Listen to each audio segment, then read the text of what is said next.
পোশাক হয়ে গেল ছোট, লজ্জা চলে গেল। রুটি হয়ে গেল পিৎজা, শক্তি কমে গেল। ফুল হয়ে গেল প্লাস্টিকের, সুগন্ধ চলে গেল। মুখে লাগালো মেকআপ, সৌন্দর্য হারিয়ে গেল। শিক্ষক হয়ে গেল ব্যবসায়ী, শিক্ষা চলে গেল।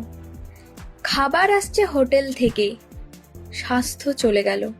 সিরিয়াল দেখছি টিভিতে, সংসার চলে গেল। মানুষ হলো টাকার গোলাম, মনুষ্যত্ব চলে গেল। ব্যবসায়ী হয়ে গেল দুর্নীতিবাজ, সমৃদ্ধ চলে গেল। তালা হয়ে গেল পাসওয়ার্ড, সুরক্ষা কমে গেল। পরিবার হয়ে গেল সোশ্যাল মিডিয়া, আত্মীয় পর হয়ে গেল। টাইম কাটলো মোবাইলের গেমস, ইন্টারনেটে, চোখের পাওয়ার চলে গেল। এগুলোই হচ্ছে এখনকার বাস্তবতা।